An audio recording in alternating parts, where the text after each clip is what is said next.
Hey guys, this is John here in Los Angeles with the Alpha Channel update for Saturday, September 21st, 2024. A very late Alpha Channel update, but better late than not at all. First, we're going to do the Yggdrasil cards. This is the deck. We've got 36 of these left, which is going to give me half the distance that I need to go. For SETI, Fairness in Judgment.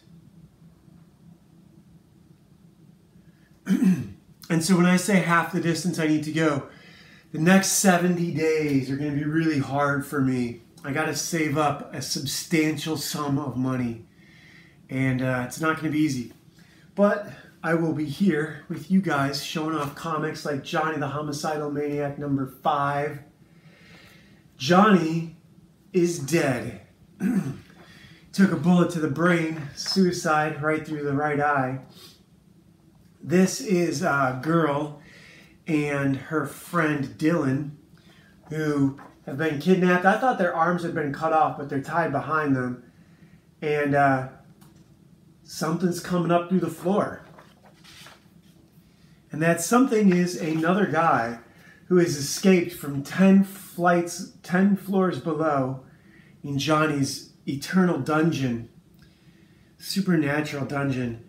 And as he escapes, he's trying to free the girl, and something tentacle monster reaches up and rips Dylan to bits. Yeah. While they're trying to escape.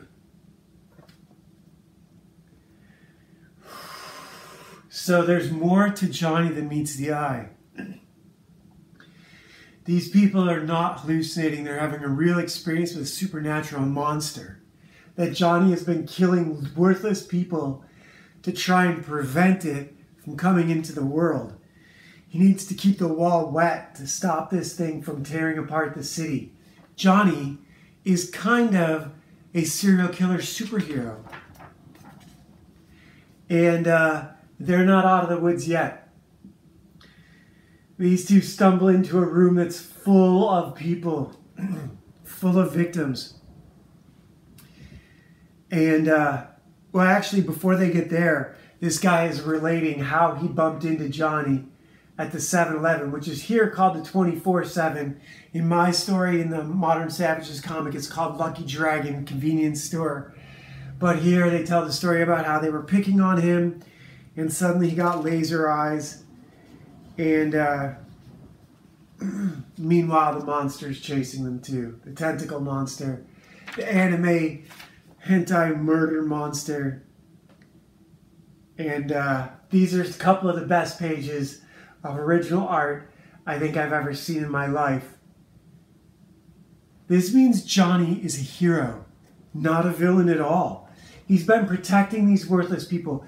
Meanwhile, this guy is telling this girl his story, and she has a couple great things to say. She utterly hates him, and she feels like he'd be better off being murdered too. And there's one point where she says, I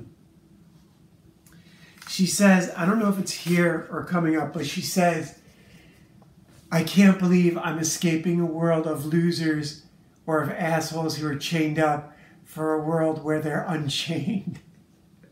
So at least in Johnny's basement, all the worthless people are tied up and being tortured. Whereas when she gets back up to the, ground level, all the assholes are loose. The world is a prison without bars. The world is a zoo without cages. That's the message of Johnny the Homicidal Maniac.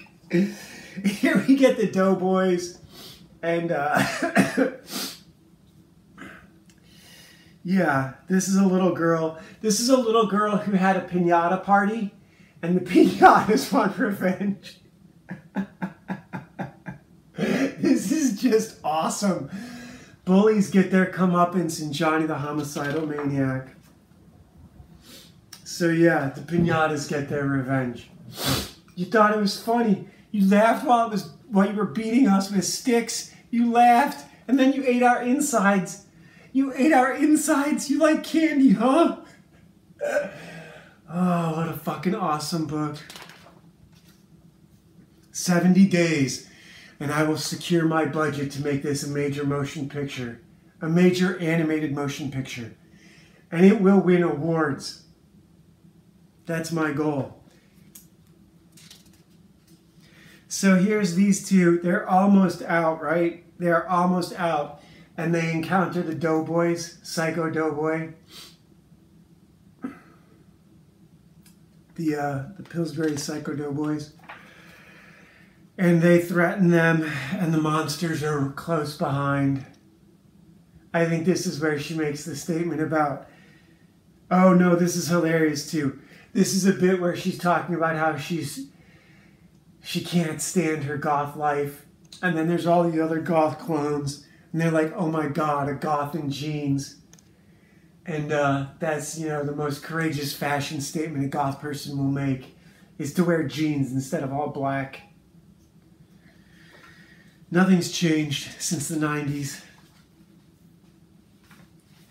Now here they find Johnny dead of a gunshot wound to the head.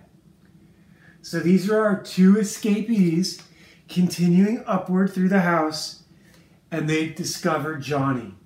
And the guy wants to give him a beating, and the girl's like, can't we just get out of here? And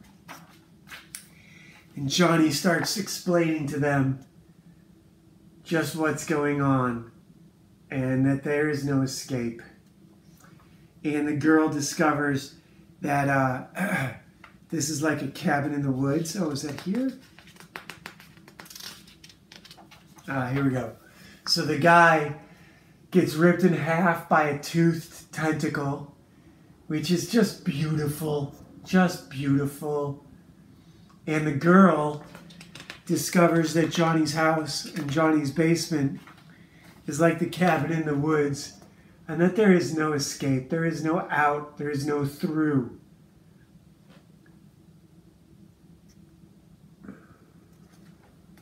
And then we get a noodle boy, and Johnny will be back for 2 more issues. Best comic book story ever written. Now this is the second half of Act 2, right? Johnny's not even in it. It is literally the Dark Night of the Soul. He is literally going to hell. This is the twist, the turn that you don't come back from without changing forever. And wait till you see what happens. It's so worth it.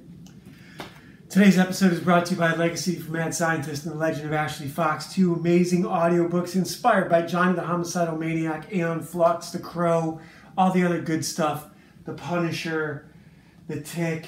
I'm not as funny as Jhonen Zasquez or Ben Edlund, but I'd like to be. I will hire those guys if I ever get the money. We also have a comic book illustrated by a good friend from animation school.